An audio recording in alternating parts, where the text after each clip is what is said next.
সেতু, নয়নাভিরাম ঝর্ণা আর পাহাড়ের অপার্থিব সৌন্দর্য দেখতে ছুটে আসছেন ভ্রমণ পিপাসুরা।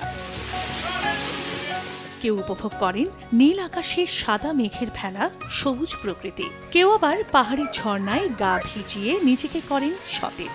যান্ত্রিক জীবনে ক্লান্তি দূর করতে হ্রদ পাহাড়ের নগরী রাঙামাটির দর্শনীয় স্থানগুলো ঈদের ছুটিতে পর্যটকের পদচারণায় মুখর। নৌকায় চড়ে হ্রদ ভ্রমণের পাশাপাশি পাহাড়ের বুক চিরে সূর্যোদয় আর সূর্যাস্ত দেখে মুগ্ধ তারা। রাঙামাটি আমরা যতটা ছবিতে সুন্দর, ওটা সামনাসামনি আরো বেশি সুন্দর। এগুলাকে বিস্তৃত বর্ণনা দেওয়া যাবে না, সত্যি অমায়িক সুন্দর। আরেক পার্বত্য জেলার খাগড়াছড়ির আলুটিলার রহস্যময় সুড়ঙ্গ, ঝুলন্ত ব্রিজ, তারিং রিসাং ঝর্ণা সহ দর্শনীয় স্থানে ঈদের ছুটিতে পর্যটকে পূর্ণ।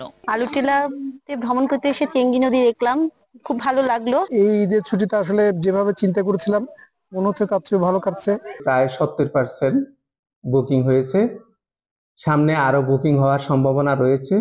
সেই লক্ষ্যে আমরা সকল প্রস্তুতি গ্রহণ করে রেখেছি। পর্যটকদের নিরাপত্তায় জেলা পুলিশের পাশাপাশি তৎপর টুরিস্ট পুলিশও। পর্যটকরা অত্যন্ত স্বাচ্ছন্দ্যে পর্যটন স্পটগুলো ঘুরে বেড়াচ্ছে। আমরা টুরিস্ট পুলিশ রাঙামাটির জন্য পর্যটকদের নিরাপত্তায় কাজ করে যাচ্ছি। যারা আসবেন এখানে প্রাকৃতিক দৃশ্য উপভোগ করতে, আমরা তাদের সমস্ত নিরাপত্তা নিশ্চিত করব।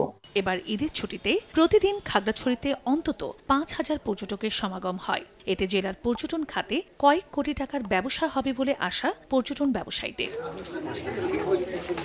চন্দ্রা বিশ্বাস, ববি, সময় সংবাদ।